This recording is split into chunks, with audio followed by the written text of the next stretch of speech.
It's a bright new day here on Young Heretics, and I'm trying something completely new.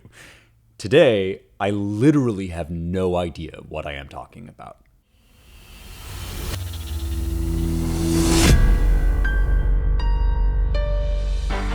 Okay, I guess your mileage may vary. Maybe you think that I've had literally no idea what I was talking about this whole time, and I wouldn't entirely disagree with you. You can write in and tell me what you think.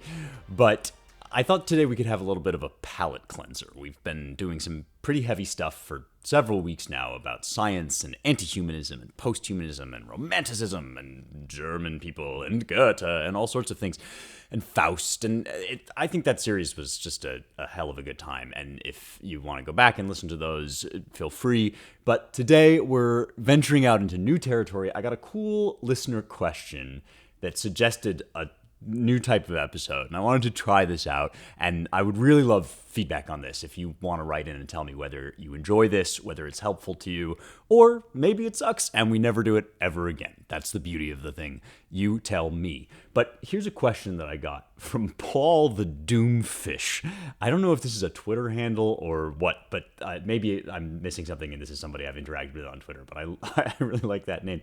And Paul asked a couple questions. The first one is pretty straightforward, and I will get to answering it, but it's the second one that I really want to pay attention to. First of all, he says, can you recommend a book or other resource that would teach me the basics of poetry? I keep hearing about meter and rhyme scheme and the like, but I do not know where to start learning about such things. So I will get into answering that, but here's the thing I really want to do today. He says, a second unrelated question. Is there a work of the Western canon that by some bizarre chance you are unfamiliar with? I would enjoy hearing your first approach to a text or some other work. I don't know if it would help me, but at least it would be interesting. I agree, it will definitely be interesting. I hope it will also help you. And the first answer to your general question, is there some great work of the Western canon you're unfamiliar with, is yes. Tons, like more than I could name or count, since I'm unfamiliar with them, so I don't even know how many there are out there. And let me tell you, I promise this is true of anybody that you know, no matter how learned or knowledgeable they may seem to be in a particular subject. If you know somebody that just seems to know everything about everything, or just be a whiz in mathematics or whatever, or if you think of me as somebody that knows a lot about literature, I guarantee that that person, myself included, is constantly running into things and smacking themselves on the forehead and thinking, gosh, how did I not know that? Or finding books and thinking, I can't believe I haven't read this. And sometimes this makes you feel like a total fraud, but I actually think it's just the name of the game. It's kind of a commonplace that the more you know, the more you realize you don't know. And for me, the beauty of literary studies, the beauty of my specific field, which is classics, but then broadening out more generally to the Western canon, is that there's always vastly more to read than you can possibly get a handle on. And there will always be classics that you haven't gotten to yet, new things. For my birthday this past year, my mom gave me a stack of little novels, which she called minor classics that I'd never read. And I've been working my way through those as part of my reading this year. But every day I read things for research or whatever, and I think, geez, I should totally have known about that, or I did know about that one time and I've forgotten now. I'm suddenly realizing that needs to be on page 5 of my new book or whatever. So yes, absolutely. There's lots of stuff out there. I'm always encountering new things. I've mentioned that I'm reading Le Morte d'Arthur, which is a compilation of Arthurian roundtable legends. And this will give you a sense of how much this is true, that there's always stuff you don't know. For my entire life, I had known, well, for as long as I've known about Thomas Malory and Morte d'Arthur and all of that, the title is French. It means the death of Arthur. And so I've always assumed that this book was written in French. And so I was ready to read it in French. I was like, let me get a French edition. Whereupon I realized it's in Middle English, like late Middle or early modern English. And so I even didn't know what language this relatively famous book was written in. And so this is definitely a process that I go through all the time, of approaching a text fresh, like coming for the first time to something relatively famous or even just unknown. And I know, because I hear from you, this is one of the things I hear from you most often, I know that you guys are in that position a lot too, whether you are one of my listeners that is, like me, a fellow traveler in the literary world, or if you're listening to me because you don't know all that much about literature, it kind of didn't really stick with you in school, and you want to know more, and you want in on this great storehouse of wisdom that is the Western canon. I know a lot of people listen to this show for exactly that purpose, and one of the things they're always asking me, you guys are always reaching out and saying, like, okay, I hear you talk about this stuff, and I know you're excited about it, obviously, and I know that it is of value. There's worth to it, and some of these great works you can kind of feel almost like emanating off of this glow of worth and substance. But I open it and I get bored and I just want to watch Netflix, or I open it and I can't make heads or tail of anything that's going on. I can't understand it. How do I approach something from a place of zero knowledge? And so I'm not going to literally do it live, like live stream reading of text for the first time here today, because I didn't want to make you sit and wait while I look things up on the internet and whatever, patch all of this together. But I am going to talk today about a poem that I literally read yesterday for the first time, had never seen before, had never read about, or even didn't know that it existed. And I'm going to talk you through the process that I typically go through to get to know a new text, like meeting a new friend for the first time. And maybe that will help you think about meeting new texts for the first time. I want to show you sort of from start to finish, farm to table, what I might do if I were going to then go forth and do an episode on the show and try to get to know more about this text. And I thought we could do a poem, both because Paul asks about the basics of poetry and because poems are short, or some poems are short, and we can read one together in its entirety, and I can kind of get to know it with you. So I have with me, and this speaks to the question of resources, I have with me the Norton Anthology of Poetry, 5th edition, obviously published by W.W. Norton, and it's one of these big, floppy, thin-page, small text books with a selection of poems, that's what anthology is, that spans kind of the whole history of the English language. It starts with Beowulf and goes up to, as close to the modern day as the editors could bring us. And I've had this thing sitting around since high school. This is what I learned from in school. You can see the cover's fallen off. It's truly an artifact of my youth and of my education, but I keep it with me, and I've still made reference to it basically ever since I first picked up this copy. The other book that you can get to go along with this, if you do want to start getting your hands dirty with English verse, is also by Norton, and it's called The Making of a Poem. And this is where you'll get what Paul asked about, which is the basics of poetry, the kind of nuts and bolts, rhyme, meter, rhythm, the formal rules that will help you to recognize some of what's going on at a technical level in the poems that you will find here. There are other versions of this kind of resource, but that's what I use. And if you got these two books together, they would be a pretty nice set of companions to kind of get to know poetry with. So let's talk for a second about how to use an anthology, or what an anthology is good for.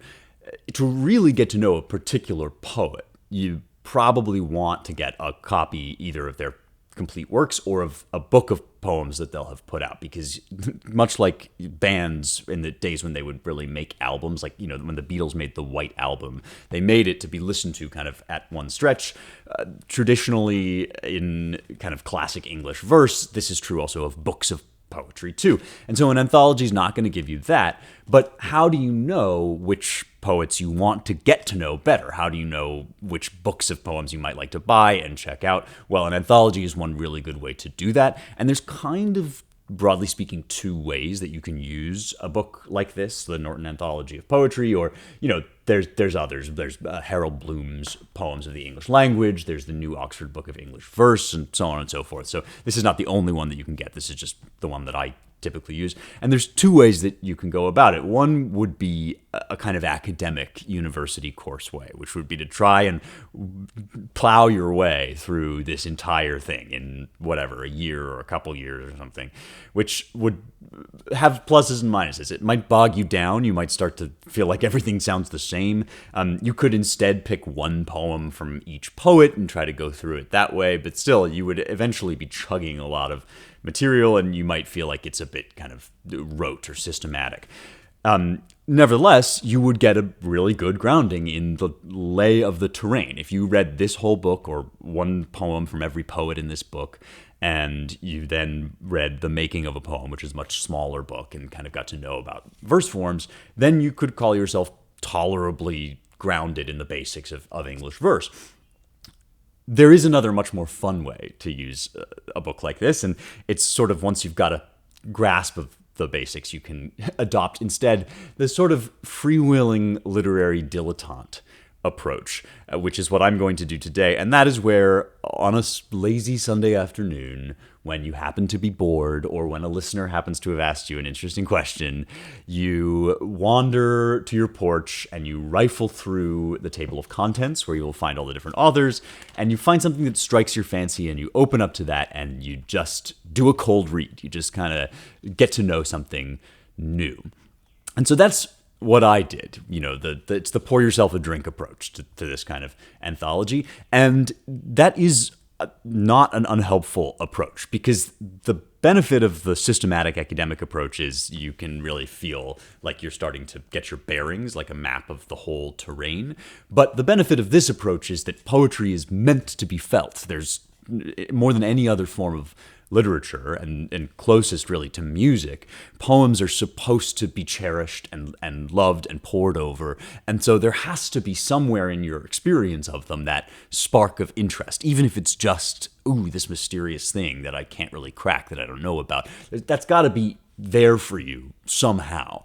And so the literary dilettante approach, where you sit with a scotch and you light a cigar maybe and you just kind of open something up, has the benefit of being able to awaken that part of your response, which can be difficult, I think, to trust or to accept. Because in other disciplines, say math and science, that conservatives maybe tend to feel more comfortable in what you would call the hard sciences, or things where there's a cut and dry yes or no answer. And even some forms of theology are kind of like this, where you want to know what's good, what's right, what's true. And that's all very virtuous. But if you take that attitude into the study of poetry, you're going to go astray, and you're going to miss really the way into not just poems, but literature more generally. Because what these things exist to do, the words in this book and these kinds of books, are here to open doors into little chambers in the general heart of man. That is the collective experience of humanity, and the individual experience of particular souls is captured in these little rooms. And the whole process, all the technical stuff that I'm about to talk about, all the historical knowledge that you might gather to learn about something, is really just a key for unlocking that door. It's to get you into that place where you can meet another soul face to face, and your own soul can be expanded by contact with another soul. And so you have to keep that in mind, because it means that it's not like there's no truths or no right answers here. And sometimes literary teachers, high school teachers, will say dumb things like all interpretations of a poem are right if that's what you feel. And that's not true. There are ways of getting to know better interpretations and worse interpretations, and good criticism and bad criticism. And that's what we're going to be talking about. But what is true is that you're not going to be able to prove your interpretation of a poem by reference to some hard and fast series of rules that is never possibly able to be deviated from. Building and developing your sensibility, your personal response, and the human response that we all share to certain ideas, certain experiences, developing that sensibility is a critical part of developing your faculties for reading a work of literature. So don't knock the dilettante random rifling through an anthology approach till you try it. And let's try it together now. I want to read with you a poem that, again, until yesterday, I hadn't ever encountered.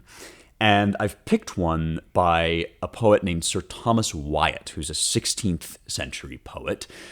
And that's in part because as I was looking through the table of contents, I was thinking, like, who should I pick? I want to pick somebody that's kind of underappreciated. I feel like Thomas Wyatt is underrated these days. He hasn't really survived into the public consciousness in the way that, Shakespeare and Milton and all these big names have, and people you would know and have heard of.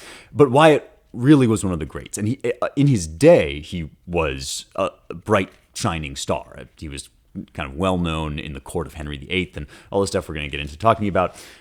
But there's a lot of stuff by him that I've just never read. So I found one in here that I'd never read by him.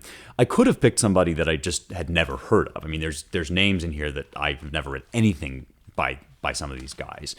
But for reasons I'm going to get into explaining in a bit, it's probably better when you're doing this kind of thing, if you want to start off just reading a new poem, if you pick somebody that's like adjacent to some areas of knowledge. So in other words, rather than going off into like a totally unheard of domain, it's ideal, I think, to find something that's like 1 degree of remove from something you do know about. So if, for example, you've read some plays by Shakespeare in high school and you sort of know vaguely that Shakespeare existed and that he was an English poet and wrote plays and whatever, and then you know that Christopher Marlowe maybe was around the same time, that's a good kind of avenue to take rather than just out into the reaches of nowhere where you have no foothold to grab onto. So it's like if there's a Venn diagram of things you know and things you don't know, you want the new thing that you're approaching to kind of live in that middle space of between things you do and don't know. And that's because one of my favorite things that I've ever heard about kind of literary knowledge or just knowledge generally comes from a guy called Martin West, who sadly died while I was at Oxford. But he was an Oxford Don, and it was said of him that he could be taciturn in 12 languages. He was one of these very studious, serious guys, but he knew everything, man, or he seemed to. Like, he was one of those people that you couldn't possibly imagine there was a text he hadn't read. But of course, there were texts he hadn't read, and he was always branching out into new fields of knowledge. He wrote a path-breaking book about the relationship between Greek literature and Near Eastern literature. And he said, knowledge is like a climbing wall. The whole world is interconnected. Everything that you might want to know about is connected to something else somewhere. And that something else that it's connected to might also be something you don't know.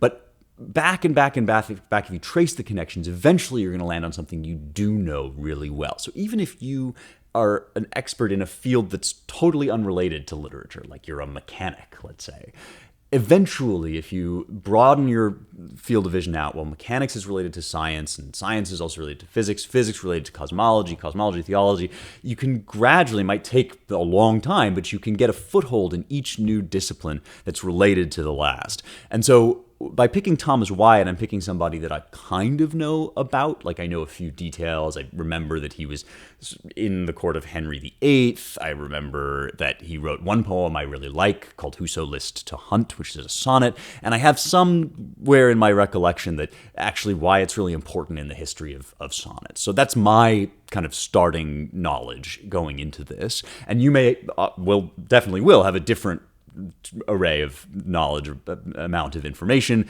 If you have no information at all about poetry, you could read something like The Making of a Poem to get started, and then you'll have like a baseline where your foothold and your handhold is in the climbing wall, and then you can climb gradually to new places. That's why I picked Wyatt, and also because he's just really great. So on page 127 of this anthology, there's a poem called They Flee From Me. And I'm thinking, this is a good title. I've never read it before. Probably should have. This is probably one of those things that once I read it, I'm going to be like, man, why have I never read this poem? And it's by a poet that I like and really should know more about because he's important in the history of literature. So let's do it. Let's read it, right? And so the first thing that I did, which I will now do with you, and which I think is a good first step for any poem you're doing, is just to read it aloud. And I mean read it aloud, ideally without even looking at the notes. There are notes in this edition. They're kind of minimal. It's good to have an edition with some notes. Don't get something that just has the poem. But when you first read it, do try to read, okay, this is Thomas Wyatt. The little heading on the page says that he lived from 1503 to 1542. So I'm like, wow, he died young. But that's for later. I'm going to get all of that out of the way and try to just have a kind of raw encounter with this thing. So here we go. They flee from me. They flee from me that sometime did me seek, with naked foot stalking in my chamber. I have seen them gentle, tame, and meek, that now are wild, and do not remember that sometime they put themselves in danger to take bread at my hand.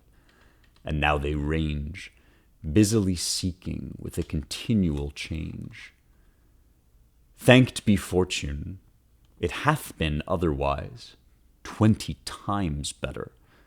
But once in special, in thin array, after a pleasant guise, when her loose gown from her shoulders did fall, and she me caught in her arms long and small. Therewithal sweetly did me kiss, and softly said, Dear heart, how like you this?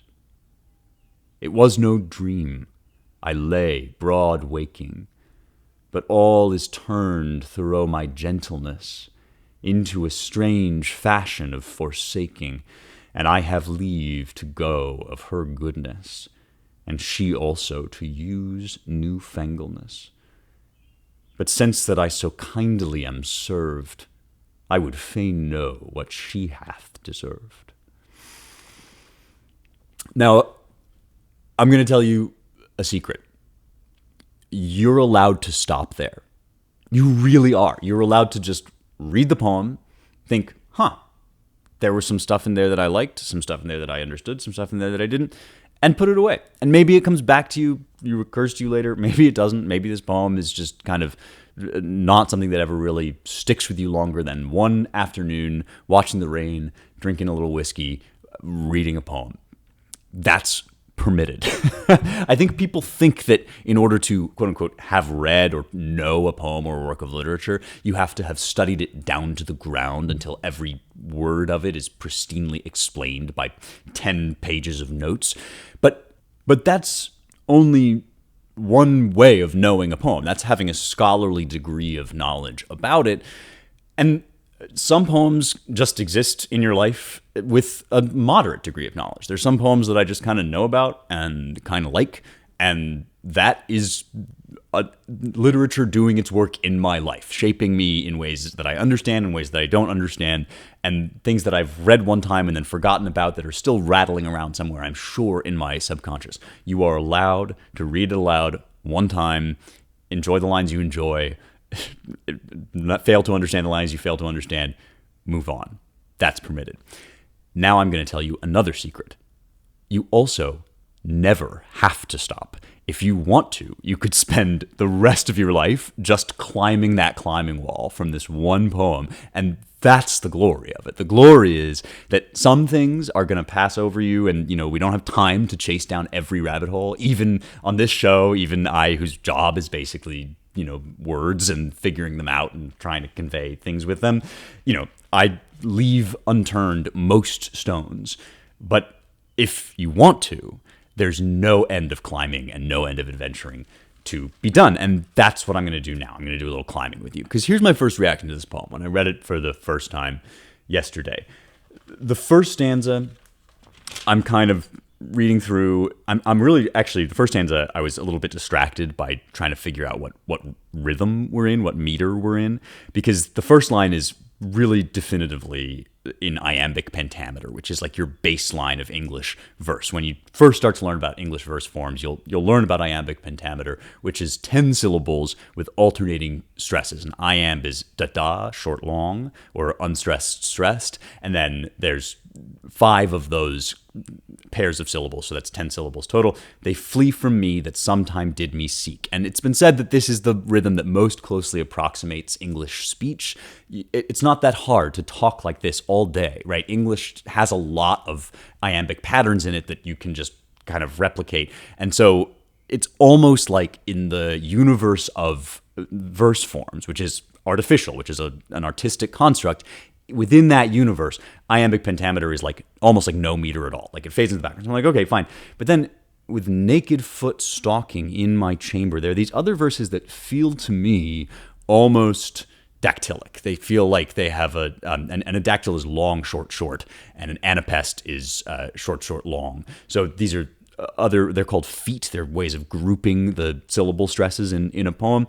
And so I'm basically, one thing I'm doing as I'm starting out this poem is I'm kind of puzzling out what way do I best describe how the syllables are alternating. And that's already a pretty technical thing to be doing, but it's just kind of a habit that you get into. So at first I'm thinking naked foot stalking in my chamber that are now wild and do not remember. It feels like there are these kind of dactylic lines alternating with the iambic pentameter. That's kind of interesting, but I can't quite figure it out without stopping to analyze. So I left that aside and was gradually just kind of thinking, okay, they sometimes put themselves in danger. We have some, it's some kind of deserted lover, right? They flee from me that one time did me seek.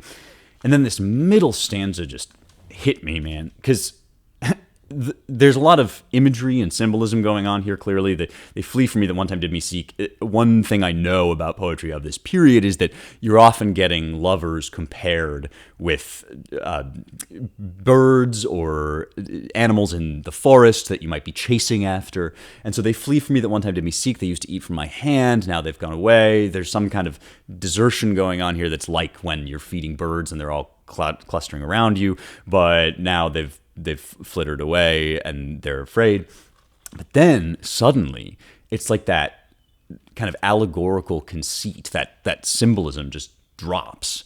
And now we have a shockingly frank description of one moment in a room. And this was what really stood out to me. And you know, when you're reading a poem, if there are words that you don't understand, you need to go look up later. You can wait, I think, until the second time around to go look those things up. And in this edition, some words are defined in the margins, which is really helpful. But it's good to just see what comes through, even when you're still puzzling out the meaning of the words. Because here, by the time we get to line 11, her loose gown from her shoulders did fall. I mean, it's impossible. That's one of those kind of rolling, maybe dactylic style lines. And it's impossible not to understand what's going on there, right? And she me caught in her arms long and small, therewithal sweetly did me kiss, and softly said, dear heart, how like you this? And I'm sorry, but that's a really sexy stanza. I mean, there's no other way for me to put it. That is an incredibly tempting and sort of seductive and just very gently. It's like the kind of whisper of lace in a gown, or it's like the touch of two lips gently together. And this moment, dear heart, how like you this? For me, when I'm starting to think about doing more research into a work or trying to understand it more deeply, this is like the foothold or the handhold in the climbing wall that I grab onto when a line or a moment just hits you right in the feels in some way or another, and it's like you're there. And for me, that usually happens like once in a first read of a poem of about this length. And it's not an accident that it happened here. Wyatt knows exactly what he's doing. He's in exquisite control of his imagery and of what he does and doesn't reveal. He kind of uses these symbols like lace curtains that wave across a window, and you sort of the underlying reality, the underlying romantic interaction comes in and out of vision, but here it comes right to the focus. Dear heart, how like you this?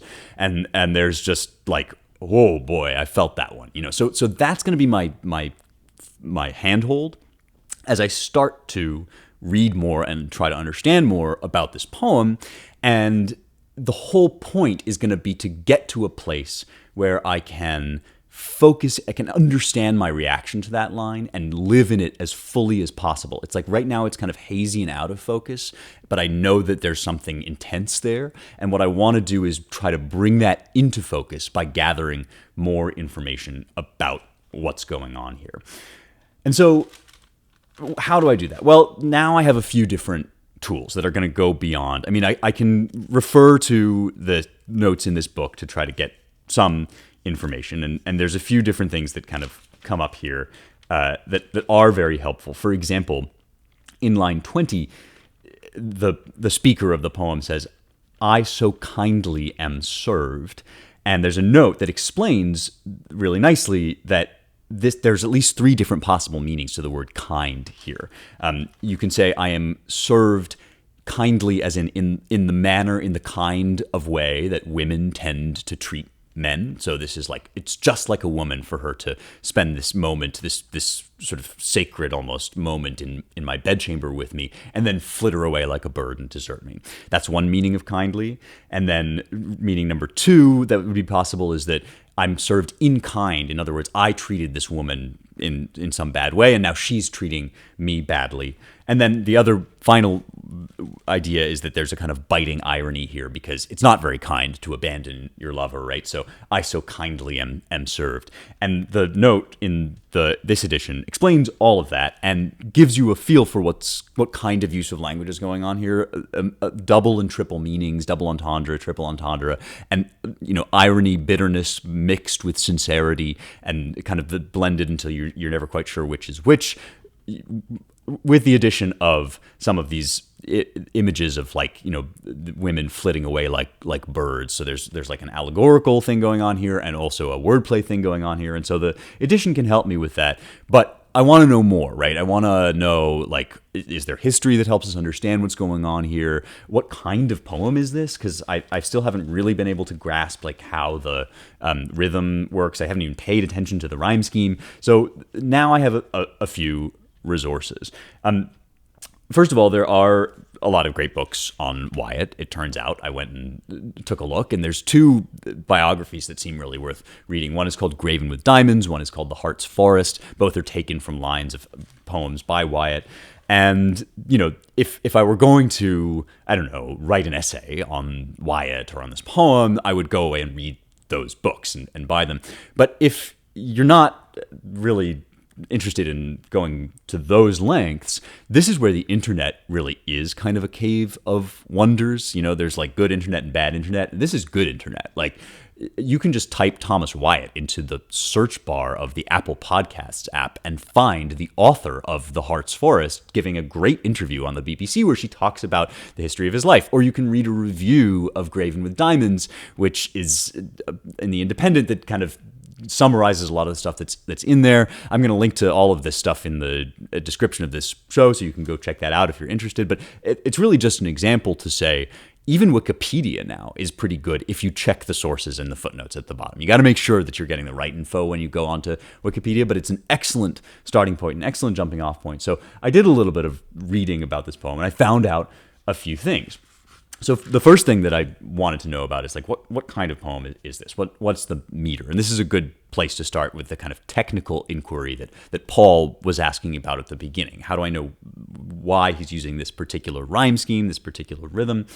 And what I learned is that this is a rhyme scheme called rhyme royal, which is not all that common today, but which at the time was an extremely exciting new poetic technology. It was introduced by Geoffrey Chaucer, who died in 1400, so shortly before Thomas Wyatt, and it goes, each stanza, that is each chunk of the poem, has the rhyme scheme A, B, A, B, B, C, C. So I can look now back at these stanzas and see that that's true. So they flee from me that sometime did me seek. That's sound A, right?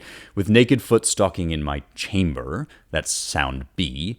I have seen them gentle, tame, and meek. Seek meek.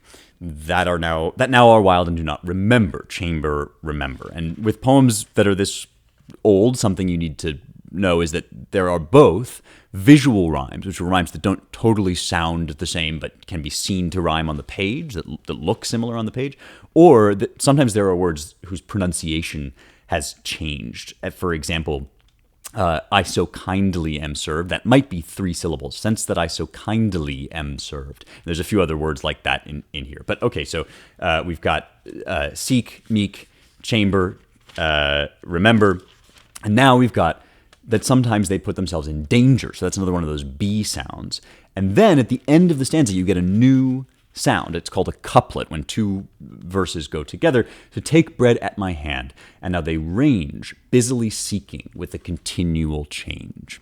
So the structure, the rhythm, or the contours of this stanza, the rhyme royal stanza, is very distinct and gives a particular feeling and flavor.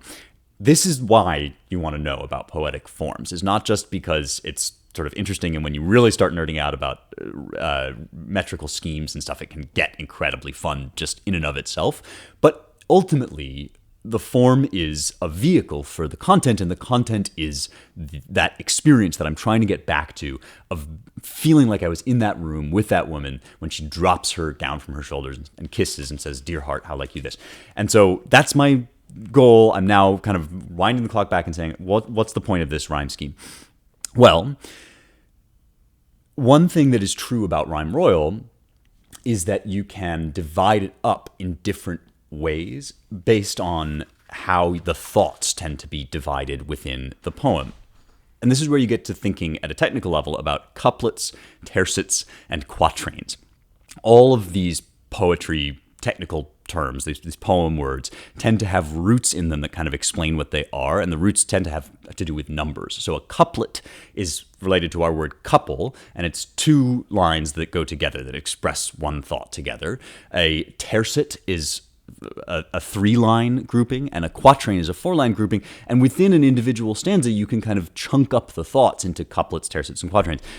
So there's at least two ways that you can divide up Rhyme Royal. You can chunk it up into a tercet followed by a quatrain, which would be A, B, A, then B, B, C, C. Or you could chunk it up into a tercet, A, B, A, followed by two couplets, B, B, C, C. And one thing this allows you to do is kind of take a bit of a reflective tone, that one thought will come up, and then a new thought will come up, and then in the end with the CC, you can kind of look back and reflect on all of that. And as I think more about this poem, I realize that it has this sort of dreamy and hand-wavy sort of quality that then will land at the end of the stanza into very precise and powerful images. So you start off with these kind of vagaries that feel like reminiscences, that feel like, they flee from me that somehow did me seek, with naked foot stalking in my chamber. And I almost feel as if the variety that Wyatt is introducing into the rhythm is part of this, right? Because he starts out, he creates with, they flee from me that sometime did me seek. That's a pretty straightforward line, right? The ones who used to come looking for me, that used to run after me, are now running away from me. They flee from me that someone did me seek, and it's in a pretty straightforward iambic pentameter. But then there's like this suggestive image, right, with naked foot stalking in my chamber. Naked foot is, of course, meant to be a kind of arousing line, because barefoot is significant for the rest of what it might imply. Plus, the word naked is obviously just in itself kind of titillating. They flee from me that sometime did me seek, with naked foot stalking in my chamber. I have seen them, gentle, tame, and meek, that now are wild and do not remember. So there's like an alternating sense of, introducing a thought and then decorating it or embroidering it with these more loose, rhythmically loose lines. And then at the end of each stanza, you get a kind of punch. It's like the insight that comes too late after a failed love affair, and it really does hit you. To take bread at my hand, and now they range, busily seeking with a continual change. And this whole effect only increases as we go forward. The first line is the first stanza is rather a general statement, right? They flee from me that sometime did me seek. It feels like birds are flying away, but once they used to eat out of the palm of my hand, and now they're flittering away in this sort of almost animal imagery. And then this second stanza is the flashback. That's when we go back to this very particular image of this particular moment in time. Thanked be fortune, it hath been otherwise, 20 times better. And the note alerts me to the fact that we could either think of this as, in the past, there was one time when it was 20 times as good as it is now, or in the past, 20 times this sort of thing would happen over and over again. So there was some moment in the past when things were better. They were both way better, and perhaps they were more sort of dependable and regular. But there was one time that I really remember, in thin array, after a pleasant guise, when her loose gown from her shoulders did fall, and she me caught in her arms long and small, therewithal sweetly did me kiss, and softly said, dear heart, how like you this? So now I feel like I understand what's going on, at least in the first two stanzas of this poem. I haven't really totally gotten into the third stanza yet, but now every time I get back to that line, I get a little more excited, because now I feel like I know both what's going on and also some of the structure of how Wyatt is accomplishing his effect, using this rhyme royal kind of reflective, dreamy quality, but also incorporating these lines that are more metrically free, so that we increase the sense that this is a kind of vague or half-remembered state of affairs that then crystallizes down to this insight with these couplets that end each stanza. And because I'm excited about it now, because I've been thinking about it, and because I am really feeling this moment, I noticed something else. And that is, and now that I am looking at it, I see that there's a note about this, but this is something that kind of struck me as I was going through the poem. Dear heart, how like you this? On one level, this is the most specific and concrete moment of the poem. This is where the speaker is standing one time, right? He says once in special out of perhaps 20 times that this happened. And there's a woman and she drops her gown and it's, just blazingly sexy. But at that very moment, we have perhaps also the most straightforwardly allegorical or symbolical allusion in the poem, because dear heart is a deeply loaded phrase, since heart, H-E-A-R-T, like the part of the body or the part of the soul, is often, or you might even say always in this kind of poetry, capable of being elided with, confused with, or doubled with heart, H-A-R-T. And a heart, like a deer, is an extremely significant animal in poetry. And this is where you do have to have some background knowledge, either through the note, which will tell you, or, in my case, because I picked a poem and a poet that's sort of in a range of time and a sort of range of poets that I know about, I understand that is a clue for me about what's going on here in the larger imagery of the poem, because in medieval literature, in fact, in Thomas Malory and in a bunch of other places, a deer is never just a deer, right? A cigar might just be a cigar, but a deer is never just a deer. It's always this symbol of longing, royalty, the inaccessible, the divine, the thing that you chase after through the enchanted woods but can never quite capture, or if you do, you destroy something precious and beautiful.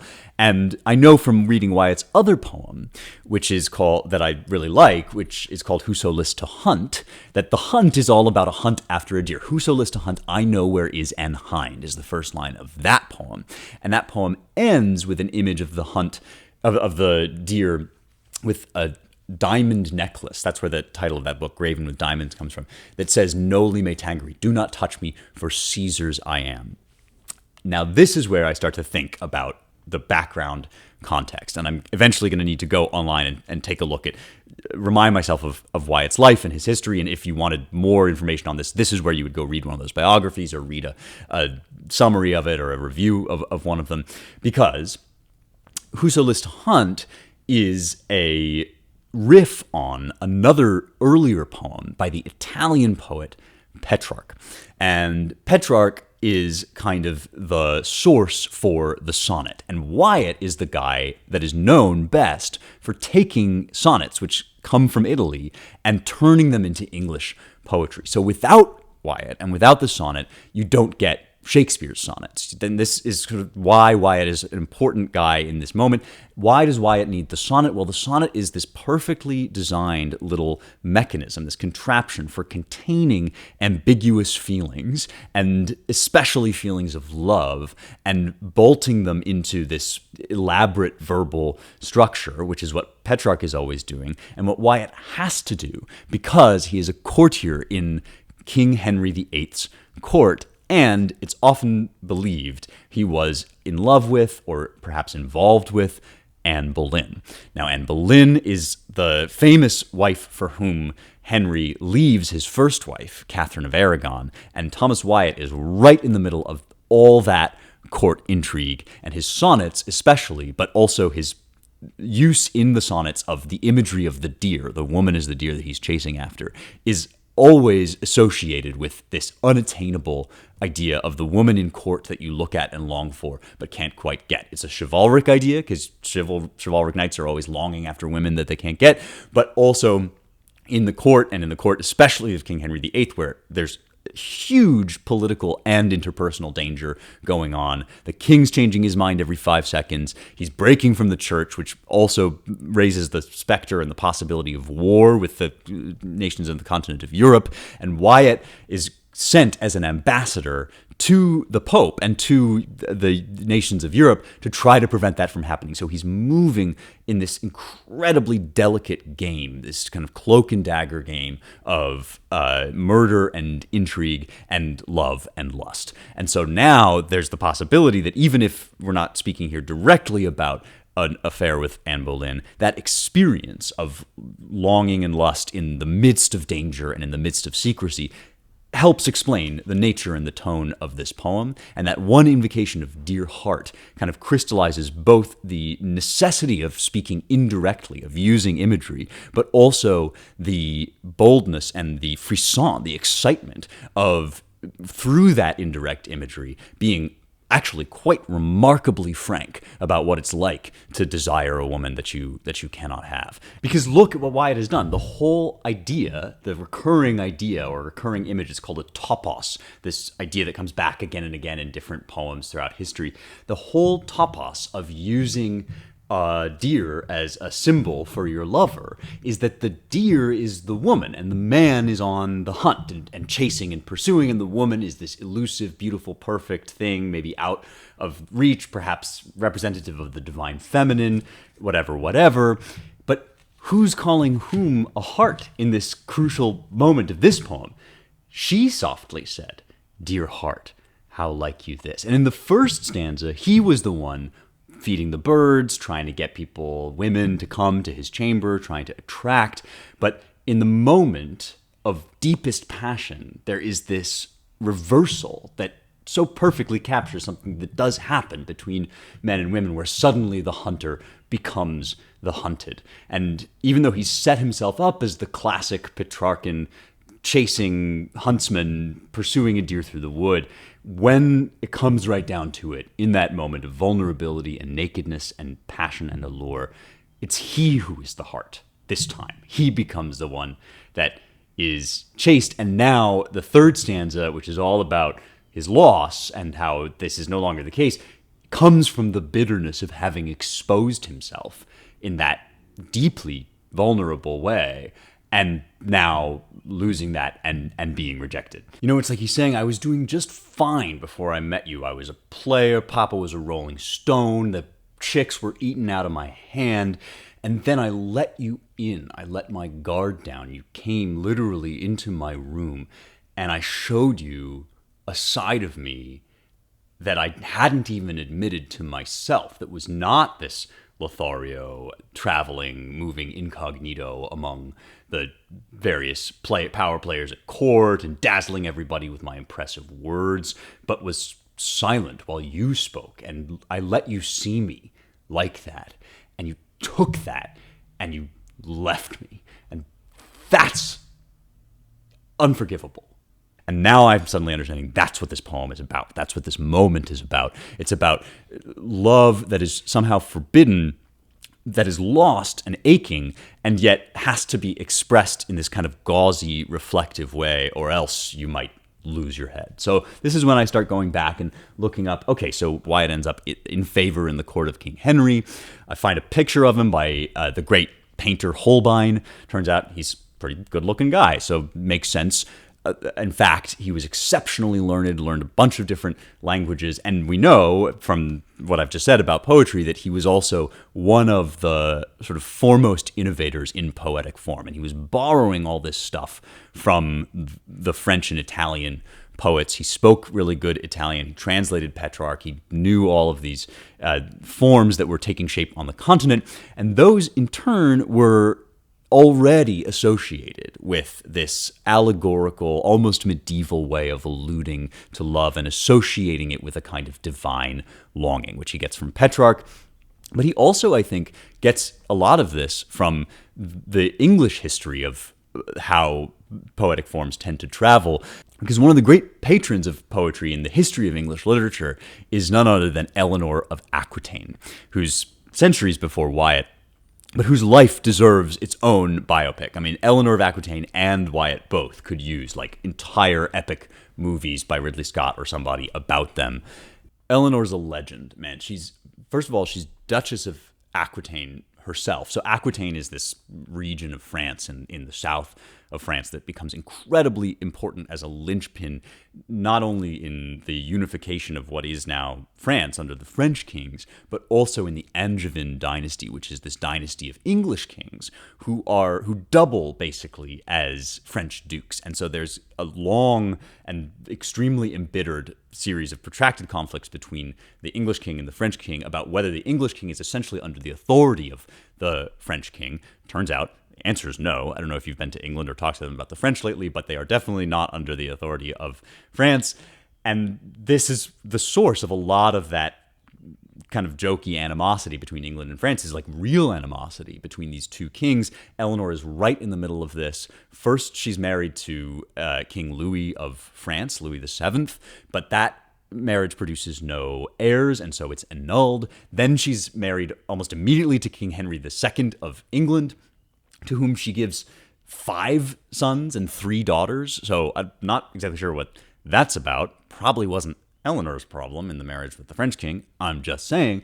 But among these sons are not 1, but 2 kings. And she somehow manages to produce the best and the worst king in all of English history.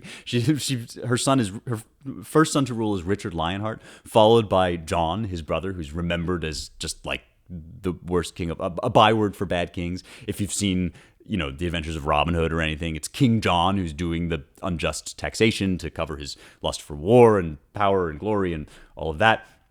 Richard Lionheart goes off to fight in the First Crusades, during which time Eleanor is regent and basically runs the country. I mean, she's a complete G, and she's a great lover of poetry. And because she has this experience in history on the continent and with the poems of the continent, she really begins to establish this link between English and then these other Romance languages and poems in the Romance languages. And it's a bit of a cliche, but also kind of based on truth, that the peoples of Italy and France are passionate peoples and are always writing these grand adventures about romantic passion that can't be consummated because it's out of wedlock or because the woman is too high or whatever. And so it's from that kind of stream that Eleanor helps establish from the continent into England that Wyatt gets the sonnet, gets the Petrarchan imagery, gets this idea of the woman as the heart. But whereas in Petrarch, the woman as the heart is like this perfect divine image that leads Petrarch into some nobler and higher bliss after her death, in Wyatt, the woman as the heart is the property of the king, which is also something that is true, right? That you have these royals who own the great, different animals that you might go hunting for with the king. And in the other poem, the Whoso Lives to Hunt, we have this imagery of the deer with diamonds around the neck that says, "Don't touch me, for Caesar's I am," right? So this is a divine, kind of continental, passionate image of the woman as the deer running free, but it's also now been put in chains. It's the wild, the divinity, the perfection, the beauty of the divine feminine now chained up in that other poem. And I would suggest also here that this helps us now to understand what's going on in this poem, where we start out, the women are maybe kind of like birds. They're flying away. First they ate from my hand. The ladies used to be all over me. Now I can't get a date with any of them. Then he's remembering it was not always like this. There was one time when she came to me of her own accord. And you can see how writing poetry like this, Wyatt might have ended up in the Tower of London, which he did twice, not once, but twice. The first time for a kind of suspected adultery with Anne Boleyn. Boleyn was locked in the Tower basically for failing to produce an heir, but on suspicion of adultery. Wyatt was among a number of men that got locked up. Turned out his dad knew Thomas Cromwell, who's a major power player at this point. If you've seen or read Wolf Hall, that's Cromwell. And so he gets out that time, then gets imprisoned again, gets out again, and dies of illness at the age of 39. So this guy is living, again, a life fit for the ages. And all the while engaged in this kind of courtly game of writing poems, many of which were not published, most of which were not published or widely circulated until after his death, but which all encapsulate this incredibly taut, tense, and indeed alluring, sexy experience of navigating through this world, but also the sorrow and the longing of a nation breaking away from its church, of the divine feminine being put in chains in the court of a capricious king, of perhaps the desire to be with the woman that the king wants, Anne Boleyn, although we'll never fully know the details there. Certainly of an unhappy marriage. Wyatt was very, very unhappily married and did have a lover, Elizabeth or Bess, with whom he sired various children and so on and so forth. But at the core of this, I think, is that courtly experience in the intrigue of Henry VIII, longing for a woman you can't have. There are some later stories that what actually happened is, in order to protect Anne from being married to this crazy king, but also to protect Catherine of Aragon, to whom he was formerly sort of loyal, that Wyatt may have told Henry that he had slept with her or that she had slept with somebody else, just to try to keep him away from this woman. But Henry was unstoppable. And so, I mean, there's all sorts of different theories about how this went on. But the emotional center of it, the emotional heart of it, is in poems like this. And the more you think about them, the more powerful they become. You don't have to, but you can keep going. You never have to stop climbing. Let me now, just to close out this experience, having said all of this and thought about all of this, let's read the poem one more time, because this is what I would always recommend if you are going on kind of a journey like the one that I've been going on, and really paying close attention to a poem and trying to puzzle out its intricacies. Always remember to return to the poem. And at this point, I mean, I will probably end up memorizing this poem because I've now spent this time with it, thanks to you guys, thanks to your prompting. But at least always remember to return to that original experience of reading it out loud, because here's one way of thinking about this is like, the poet is in a personal one-to-one relationship with you. And what you're always aiming at, what you're trying to shoot for, is to get everybody else out of the room and just have a intimate, private conversation with this other human soul. And to get there, you might have to talk to a lot of people about this guy, about his life, about his history, about how language works. And that's like, sort of a committee or a peanut gallery that you have to listen to and can be very worthwhile and useful. But always you're trying to get back into that place where you can be face-to-face with the individual alone, right? Just you and this guy and the thing he has to say to you, you and Thomas Wyatt telling you something about what it was like to be alive. So let's go back now and read it one more time. They flee from me. They flee from me that sometime did me seek, with naked foot stalking in my chamber. I have seen them gentle, tame, and meek, that now are wild, and do not remember that sometime they put themselves in danger to take bread at my hand, and now they range, busily seeking, with a continual change. Thanked be fortune, it hath been otherwise, 20 times better. But once in special, in thin array, after a pleasant guise, when her loose gown from her shoulders did fall, and she me caught in her arms long and small, therewithal sweetly did me kiss, and softly said, Dear heart, how like you this? It was no dream, I lay broad waking, but all is turned through my gentleness into a strange fashion of forsaking, and I have leave to go of her goodness, and she also to use newfangleness. But since that I so kindly am served, I would fain know what she hath deserved. And now I feel like I really get that last stanza. It's like a bucket of cold water, and man, is it bitter. I mean, she's all is turned through my gentleness, into a strange fashion of forsaking, that now she has abandoned me, perhaps in plain sight, right? If this is about Anne Boleyn or about another lady at court, then this is like, being able to see this person, but being now separated from her by this terrible loss and this irony. Since I am so kindly am served, I would fain know what she hath deserved. I've been served in this way, and what has she deserved? What would be right for her? It was no dream I lay broad waking. That's like bringing you right back to the present, but also insisting on the reality of this experience. Because until then, it's been a bit gauzy, right? It's had that quality that struck us at the beginning of floating in and out of time, and then having this imagery of eating from my hand, and so on and so forth. Then we have this very particular memory, but Wyatt's aware that given the kind of headspace we're now in, we might think this was some kind of fancier dream. He says it was no dream. I lay broad waking. This really happened, but now it's all evaporated because of the politics have shifted and somehow I've lost a lover.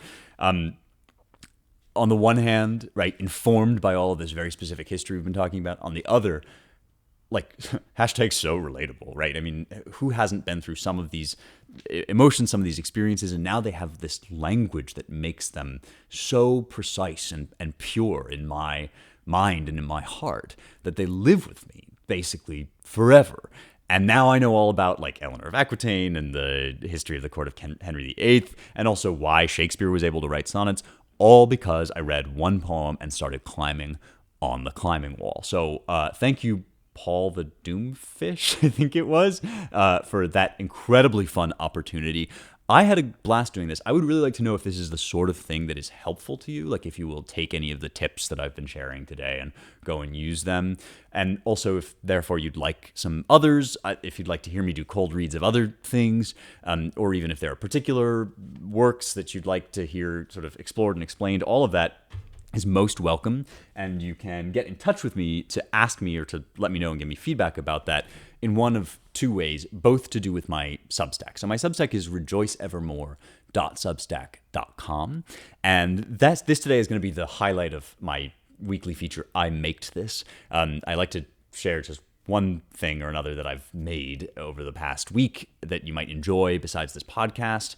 And my Substack is where I send out, I call it my Friday newsletter. It's often related to the news in some way, but it's really just a little short essay or reflection based on what I'm reading and to keep you updated on how things are going.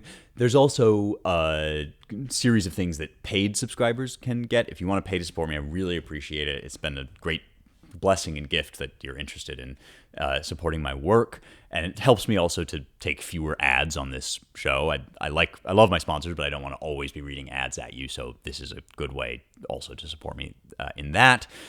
And when you subscribe to the Substack, you can be in the mailbag. So you can either write in response to my emails that you get from my Substack, or you can DM me, and that's how I got this particular message. So if you want to give me feedback about this or anything else that's on your mind, I welcome it.